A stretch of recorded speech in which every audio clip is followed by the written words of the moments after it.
Most people set goals, but almost nobody kind of builds systems, and that's exactly why nothing changes. It's not a motivational problem, it's not a willpower problem, it's a systems problem. And in this video, I'm going to show you the 6 systems that I use in my life as a Muslim. Assalamu alaikum, my name is Iqbal and I make videos about building a productive life that is aligned with your goals. So why do we need systems? A good system can save you lots of time. It can save you hundreds and hundreds of hours. You just build it once and you can just use it over and over again. And all those saved hours can compound into a totally different life. Now, the main thing is that systems help you build your goals. It's not the other way around. Yeah, the way to think about it is like you have your systems, which then lead to actions, which can then lead to your goals. Without the system, the actions are random, and the random actions don't build up to anything in the long term. Now, here's a quote that I keep coming back to, and it's from James Clear, who's the author of Atomic Habits. And that's that you don't rise to the level of your goals, you fall to the level of your systems. So it's really important to have really good systems in life. And if your systems are weak, it doesn't matter how big your goals are, you're not going to be able to hit them. And systems are like absolutely everywhere. Toyota built one of the most famous companies and successful companies in the world, and it's all based on making small 1% improvements every day. Whenever there was an issue, anyone in the factory could just like pull this kind of cord and it would just kind of stop all production. They will think about what the problem is, sort the problem, and then carry on. And as you can imagine, all these little 1% improvements just compounded and built into something amazing.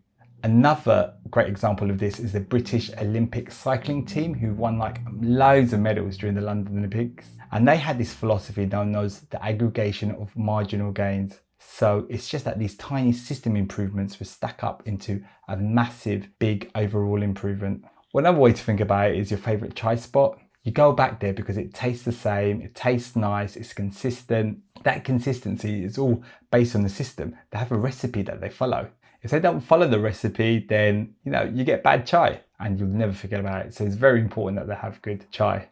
Also, think about airplanes. They have this black box that exists that keeps track of all the data. And if there is some sort of accident or anything, then they can look at the data from the black box, review it, and use that information to improve the system so that flights get safer for everybody. Even this video that I'm creating now, it's all built around the system. I have an editor, and the editor and me, we kind of follow this system where I'll record everything. I'll have a system so that the editor knows how to make the relevant edits for the video. And this is what we use over and over again, and it saves us lots of time.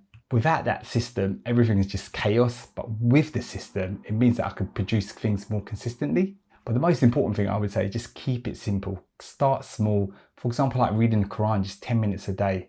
Get used to the system, iterate the system, keep getting it better and better. Goal isn't perfection. The goal is repetition and consistency. Now let's get into the 6 systems that have changed my life. The first system I want to talk about is a goal setting system. Now this is something I never kind of took that seriously before.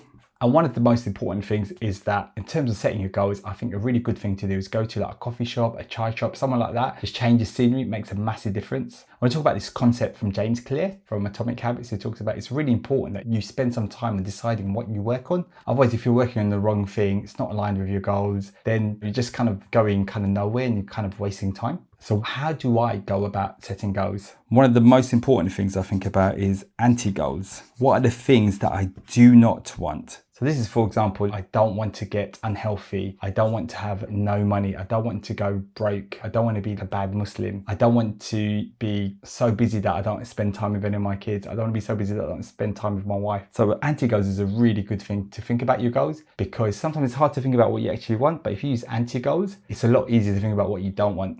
The other thing I love is something called the Odyssey Plan.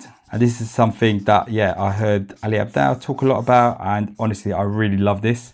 And this is where you do 3 different things. One, you just think about what your life will be like in 5 years' time, if everything is the same. Number 2, think about your life in 5 years' time. If you work on one of your goals, whatever that might be a business, might be your health or something like that. The third one is the one that I really like. Imagine what you would do if money was no object, like you had unlimited money. What would you really want to do? What would you want to spend your time with? And the next thing I want to talk about is having like quarterly goals as well, which might sound a bit different because like most people have like yearly goals and stuff like that. Ali Abdaal likes to call this the quarterly quest. So basically the whole idea is that having goals that are just set at the end of the year, what happens is like you end up not working on them or thinking about them because it's so far away. So this is like a concept that comes from this book called the 12-week year, which is that you condense your goals down into 3 monthly periods, so quarterly periods. And what it does is it just kind of makes it more tangible. Your goals are more closer. And because you have that less time, you're more likely to kind of work on them and then try and hit those goals rather than waiting for a whole year. And you don't end up doing as much within the start of the year, but towards the year, you end up just really doing a lot. But it's really important just to go to a coffee shop or a chai spot, somewhere like that is just fantastic and just really kind of sets your mind for this. And do this once a quarter is amazing and really makes a big difference. And the next system I want to talk about is a time management system. Now, this is really important because time is something that we cannot get back.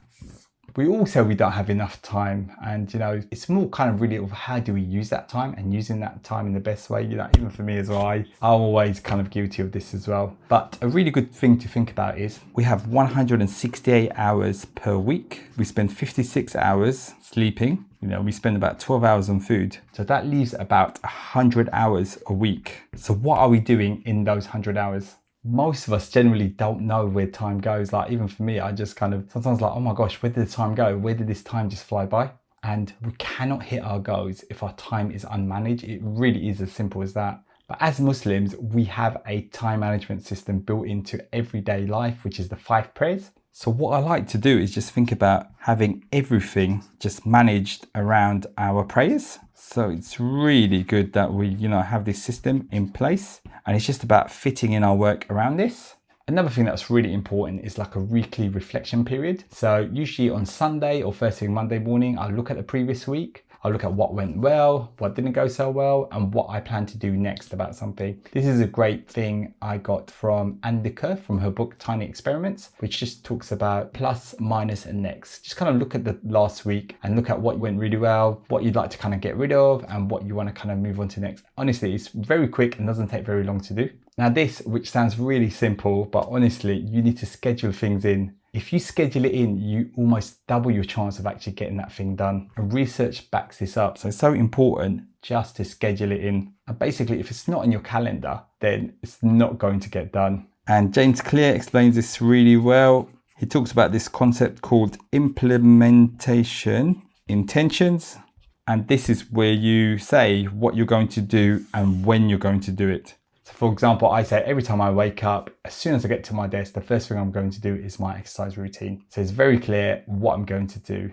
Now, the next system I'm going to be talking about is our system with our religion, with our Deen, as they say in Arabic. This one is the foundation for everything for us as Muslims. We talk a lot about productivity and it's great, but as Muslims, our highest productivity is the hereafter, the life after our life on earth. And that's the most important thing. So how do we get consistent within our religion, within our Deen, without burning out and falling behind? And obviously the answer is you systemize it gently and sustainably.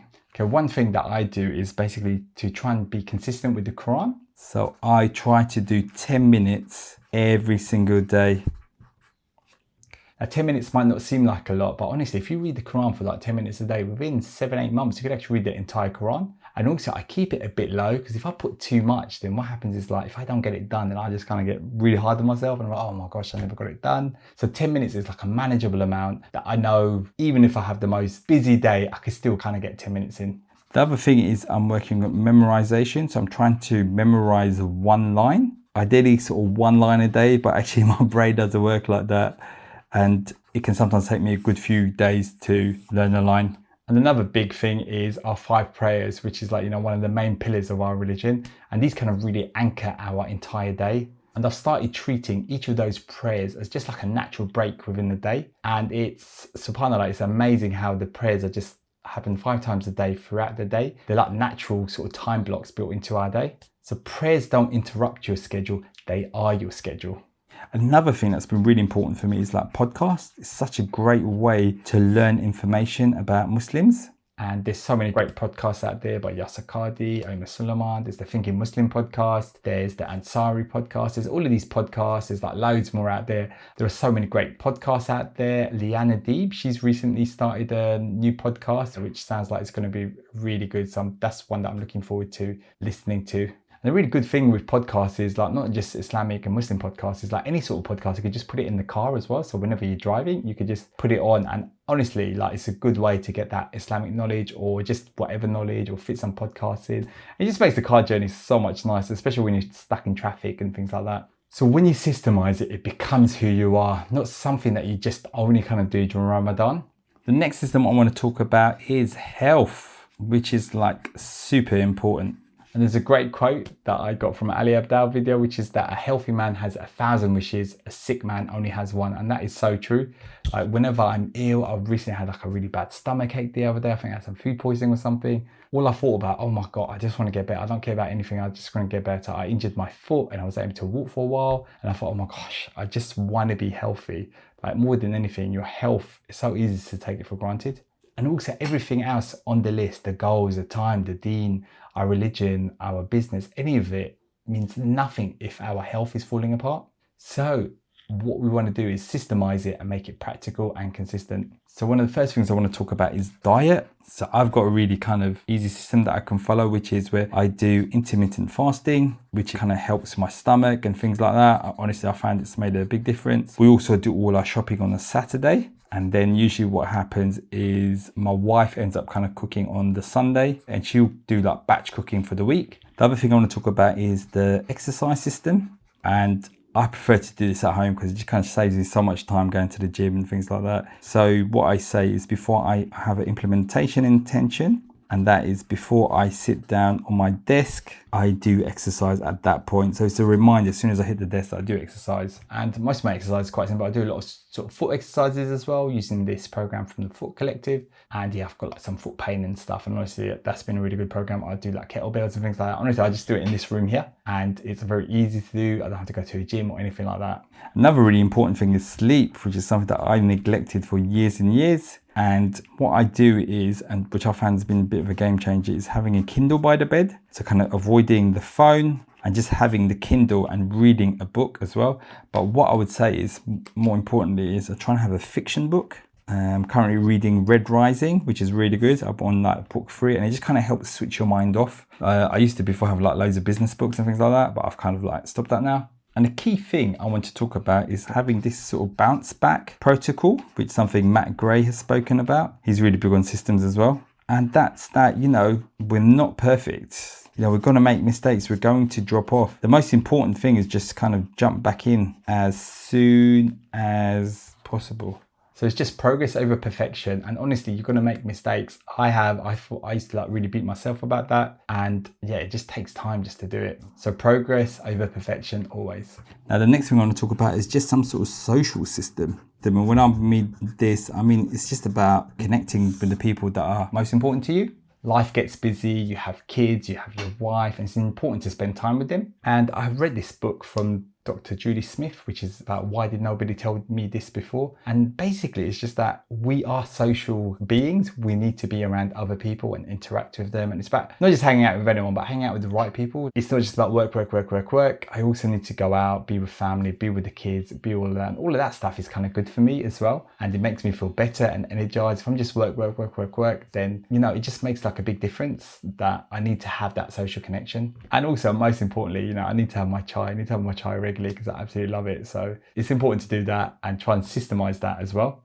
And one of the most important things is with my wife. So usually on Friday and Saturday evenings, if there isn't any family stuff going on, these are our date nights. And then with friends, it's actually pretty tricky meeting up with friends because everyone seems to be so busy, but we try and meet up for some chai meetups in the local area. And then with the kids, you know, I try and take my son out for dinners, and it's a good way just to get him at the house. And also with the younger son, you know, we try and go out like every Saturday and Sunday. And every summer, because it's such a long summer, we're trying to kind of book out some sort of holiday, and which absolutely I love. I love hanging out with the family, going on holiday and just trying to chill out.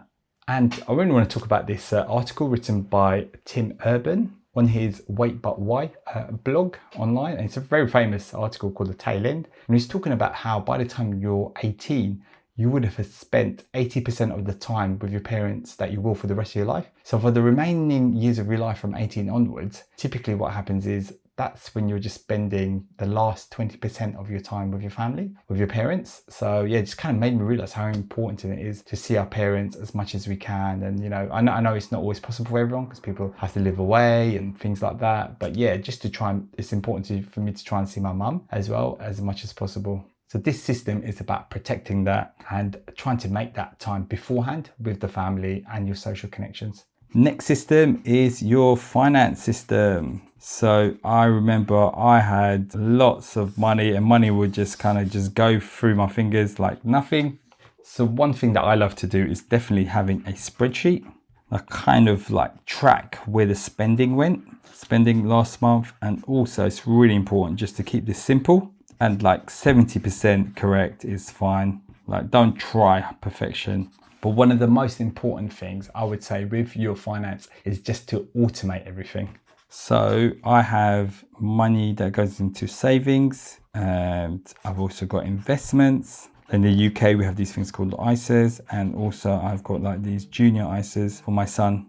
And just by keeping an eye on where you're spending your money, that makes a big difference, because then you can kind of track where it's going and find out, oh, hang on, I'm spending money on these things that I don't really like or appreciate. Like I used to spend a lot of money on eating out in places that weren't actually that good and that were actually like really expensive. So I've managed to kind of cut that down now. So there you have it, the 6 systems that have generally changed my life. And start off with the goal setting, the time management, the religion, health, your social network, and your personal finance. Now you don't need to do all these systems at the same time. Just pick with one and just start really simple and small. And if you've enjoyed this video, then you'll probably also enjoy this video right here.